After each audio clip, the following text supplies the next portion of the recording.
Good morning, Flagler County. I'm Rich Carroll. You're listening to Flagler's Morning News on Monday, February 6th. It's just a Band-Aid. Work is underway from South Malacompra Park to South Washington Oaks Garden State Park to re-nourish the dunes and add 12,500 tons of sand to a stretch of beach on the south end. Amy Cherry has our lead story. Flagler Beach City Manager William Whitson says major work is still ahead. The next focus is to continue working with the Army Corps and the state of Florida and all of our partners to do a more comprehensive beach renourishment. We're actively participating in a strike team for FDOT and, of course, working directly with the Army Corps of Engineers. So hopefully all those efforts will bear fruit and our beaches will be more full of sand in the future. But in the interim, Whitson is asking people for their patience. The coastline, the dunes have taken a severe beating, and we need to let Mother Nature heal and give her time to heal and use the public dune walkovers. Please don't walk over the dunes. Flagler County has suspended beach horseback riding in the project area, though horseback riders can still access the beach at Jungle Hut Road and can ride to the northern part of Hammock Beach Resort.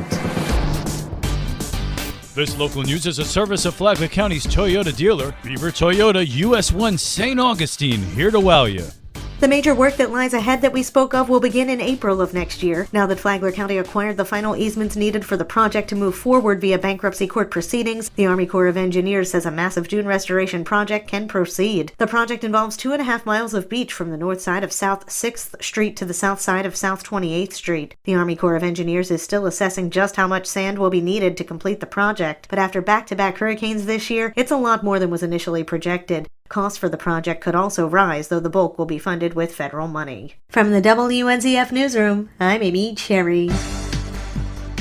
Flagler County and St. Johns County swear in agriculture deputies whose duties will cross jurisdictions. Sheriff Rick Staley says the issue was getting coverage in an underserved area. Flagler Estates in the northwest part of Flagler County and the southwest part of St. Johns County has been kind of a no man's land. Individuals go there from both in surrounding counties, trespass on private property, stolen vehicles have been dumped up there, and assorted other quality of life issues. Staley partnered with St. Johns County Sheriff Robert Hardwick to employ the agricultural deputy designation. These deputies have jurisdiction in both St. Johns County and Flagler County. That way they can back each other up. We don't have to worry about jurisdictional boundary lines. And when the deputies are up there, they can enforce the laws in either county. It's a great partnership between both agencies to improve the quality of life in Flagler Estates. The new designation went into effect last week. For Flagler's Morning News, I'm Rich Petchke. Volunteers help keep Palm Coast clean. Recently, the city of Palm Coast hosted its fourth Keep Palm Coast Clean, Love Where You Live community litter pickup event. During the event, volunteers collected over 85 bags of trash, equivalent to more than 1,000 pounds of debris. This does not include heavy miscellaneous items collected, such as a discarded mattress, miscellaneous automobile parts, construction materials, and tires. Public Works Residential Collections Supervisor Alyssa Roscoe. We had more than 30 volunteers come together to help keep Palm Coast clean and help keep our city looking beautiful. I want to thank everyone for the community's involvement, and I look forward to planning the next event later this year. You can stay informed with the latest news and information from the city of Palm Coast on Facebook, Instagram, Twitter, YouTube, and LinkedIn. For Flagler's Morning News, I'm Karen Johnson.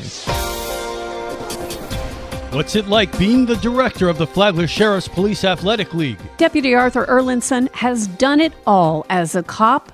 He started on the road, moved to the crime suppression unit, deployed with the Army, and came back to the department in investigations. He said if you thought all that kept him busy, it's nothing like PAL. Circumstances ended up leading me to become the director of PAL, and it's probably the most rewarding, best job that I've had, and also the busiest. And I've worked some major cases in the county, and this is way busier. Erlinson said that he was also a school resource officer at Buddy Taylor, then at FPC. Listen to Lifeline on WNZF Saturday mornings at 9. From the WNZF Newsroom, I'm Deb Albertson. In other news we're following on WNZF, an Indian Trails middle school student was arrested on Friday after sending written threats of a bomb to another student via email. After an investigation, the student who composed and sent the email admitted to doing so and was taken into custody for making written threats to kill and transported to the Sheriff Perry Hall inmate detention facility before being handed over to the Department of Juvenile Justice. Meanwhile, there was a big announcement from Flagler County Commissioner Donald O'Brien. O'Brien announced that he will be running for the State House in 2024. In his announcement, O'Brien highlighted his experience working on a range of important issues, including economic development, health care, and education. He says that he believes he can bring this experience to the State House and make a positive impact on the people of Florida. O'Brien is vying for the position currently occupied by Paul Renner, the Speaker of the House. Renner will reach his term limit after the 2024 elections, resulting in the availability of the seat for a new representative. And now you're up to date on Flagler's Morning News. I'm Rich Carroll.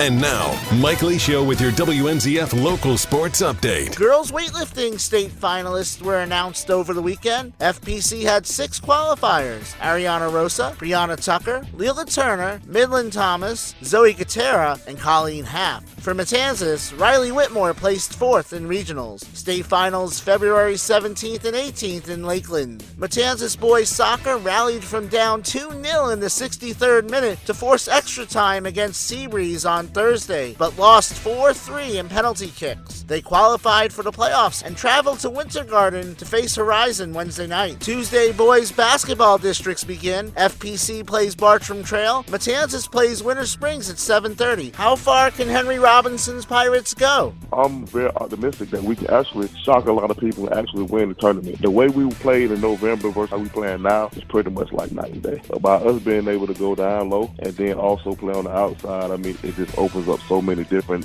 sets. Wrestling Clay Rotary Tournament this weekend. Matanzas boys Dylan Parkinson with a first place finish. TJ McLean second. FPC girls entered 2 wrestlers. Anna Villar finished first in her class. Getting first is always a fun thing to do. If you wrestle hard and do what you have to do, what you need to do in the room, and do what your coach needs you to do, then outcome should always be the same. It definitely helped to prepare me for districts this week. I do feel pretty confident going into district. I'm hoping to make it into the finals. 5-star tournament, FPC boys had 4 individual champions: Cole Hanant, Kelton Howard, Dalton Shell, and Ethan LaPepa. Other events this week: Matanzas boys weightlifting is at Tokoi tomorrow, FPC boys weightlifting at Oakleaf Wednesday, FPC tennis at Trinity Prep Tuesday, Matanzas boys lacrosse host Atlantic Coast on Wednesday. We have local sports updates Mondays and Fridays. From the WNZF Sports Desk, I'm Mike Licio.